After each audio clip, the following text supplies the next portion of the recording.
Doubted by my colleagues and betrayed in my leadership, I took control and turned the tables. Their astonished faces were priceless. I had always been the dependable one in my office, a bit quiet but reliable. For 10 years, I dedicated my life to my job at Apex Solutions, a tech company that prided itself on innovation. I was the lead project manager, and my team was known for meeting deadlines and exceeding expectations. Yet, every time I sat in meetings, I could feel the doubt from my colleagues. They whispered about my leadership style, questioning my decisions behind closed doors. It stung, but I kept my head down and focused on my work. One rainy Monday morning, everything changed. I walked into the conference room, ready to present our latest project. The air was thick with tension. As I started my presentation, I noticed my boss, Mr. Graham, fidgeting. His eyes darted to the door, waiting for someone. That's when I saw him, Liam, the new intern hired by my boss's son, who had just graduated from college. His presence made my stomach churn. Why was he here? When Mr. Graham introduced Liam as my new partner, I felt a wave of disbelief wash over me. Partner? I had worked hard to lead this project, and now I was being sidelined. Liam flashed a confident smile, and I couldn't help but feel a mix of anger and humiliation. I had poured my heart into this project, and suddenly, my role felt diminished. As I looked at my colleagues, I could see their surprise mirrored my own. The next few days were a blur. Liam was everywhere, inserting himself into meetings and offering suggestions that I knew were not well thought out. I felt like a ghost in my own project. Each time I tried to speak up, my voice got drowned out by his enthusiasm. My colleagues whispered about how lucky he was to have such a supportive team. I wanted to scream that I was the one who built this team, not him. As the project progressed, I noticed more changes. Liam had a way of charming everyone, including Mr. Graham. I overheard them discussing future projects, completely ignoring my contributions. It felt like a betrayal. I had dedicated years to this company, and now I was being replaced by someone with little experience. I resolved to prove myself, even if it meant working harder than ever. I stayed late one night to refine our project. I pored over data, tweaking algorithms, and optimizing processes. I knew the project could be a game changer. But as I worked, doubt crept in. My colleagues seemed to trust Liam more than me. What if they were right? What if I was just a relic of the past? I shook my head, pushing those thoughts aside. I had to believe in my skills. Then came the day of the big presentation. My heart raced as I prepared. I knew I had something valuable to offer. But when I walked into the conference room, I was met with a wave of skepticism. Liam stood at the front, confidently presenting his version of the project. I clenched my fists, struggling to keep my composure. This was my work, and yet I felt invisible. As Liam wrapped up his presentation, I finally found my voice. Actually, I think we need to consider some adjustments based on the latest data. The room fell silent. I could see the surprise on their faces, especially Liam's. He shot me a glare, but I pressed on. I've been analyzing our metrics, and I believe there's a better approach. My heart raced as I laid out my plan, hoping to regain their respect. To my surprise, Mr. Graham nodded. That's an interesting perspective, Jen. Let's hear more about this. I felt a rush of adrenaline. I had their attention. I quickly outlined my ideas, feeling more confident with each passing moment. As I spoke, I noticed Liam's smug smile fading.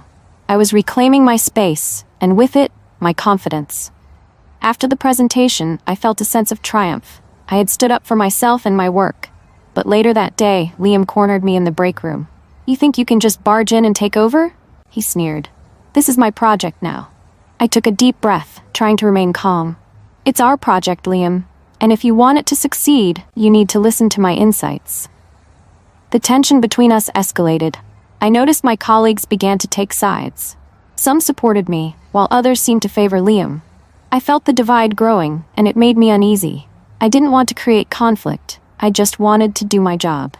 But every day felt like a battle for recognition, and I was tired of fighting. One afternoon, while reviewing project updates, I received an email from Mr. Graham. He wanted to see me in his office. My stomach dropped. Did he want to discuss my performance? I took a deep breath and walked in, ready to defend my position. Instead, he surprised me with an offer. "We're restructuring the team, and I want you to lead the next project." I was stunned. This was my chance to prove myself, to show everyone that I was more than just a background player. I accepted the offer, but I could see the disappointment in Liam's eyes. "You think you can just walk in and take control?" What he muttered as I left the office. I smiled to myself. I was ready to take charge. As I prepared for the new project, I assembled a team that I trusted. We met daily, brainstorming ideas and developing strategies. I felt a renewed sense of purpose. I was no longer the sidelined manager. I was leading with passion and determination. My colleagues began to notice the shift. They rallied behind me, and I could feel a sense of unity forming. But Liam wasn't going to let it go easily. He started spreading rumors about my leadership style, trying to turn my team against me. "She's not as experienced as she claims," I overheard him whispering to a few colleagues. I felt a pang of frustration. Why was he so determined to undermine me?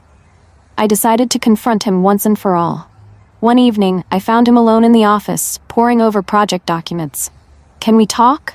I asked, trying to keep my voice steady. He looked up, surprised. "What do you want?" I took a deep breath. "I want to know why you're trying to sabotage me. We should be working together, not against each other." Liam scoffed. "You think you're better than me because you've been here longer? This is a new era, and I'm bringing fresh ideas." I shook my head, feeling a mix of anger and pity. "It's not about being better, Liam. It's about collaboration. If you want to succeed, you have to work with me, not against me."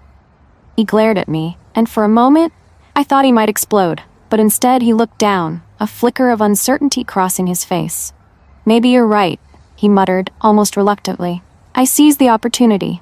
"Let's combine our strengths. Together, we can create something amazing." To my surprise, he nodded. "Fine, but you need to let me take the lead on some aspects." I agreed, knowing that collaboration was the key to moving forward. It wasn't about winning, it was about building a successful project. As we shook hands, I felt a weight lift off my shoulders. Perhaps we could work together after all. As we worked on the project, I noticed a shift in the office atmosphere. My colleagues seemed more engaged, energized by the teamwork. I felt a sense of pride as we made progress. We were on track to meet our deadlines, and I could see the excitement in everyone's eyes. It was a welcome change. Then came the day of the big presentation. I felt a mixture of nerves and excitement. This was our moment to shine. As we presented our project to the executives, I could see their interest growing. I expertly navigated through the slides, highlighting our key points. Liam and I worked seamlessly, a true partnership. After the presentation, the room erupted in applause. Mr. Graham stood up, beaming with pride. "This is exactly what we needed." I felt a rush of relief and joy. I had proven myself, and more importantly, I had shown my colleagues that I could lead. But as we celebrated, I saw Liam's face fall.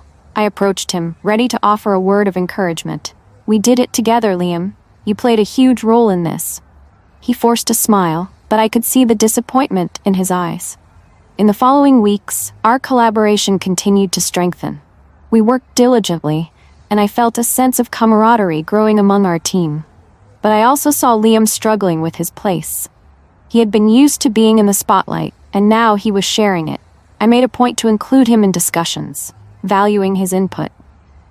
As the months passed, I realized that true leadership wasn't just about being in charge. It was about lifting others up and creating an environment where everyone could thrive. I could see the change in Liam, too. He began to take pride in our work and even started mentoring new team members. It was a beautiful transformation, not just for him, but for the entire team. In the end, I learned that sometimes being doubted and betrayed can lead to unexpected growth. The astonished faces of my colleagues were priceless, but the journey we took together was worth so much more. I didn't just turn the tables, I built a stronger team, and that was my greatest achievement.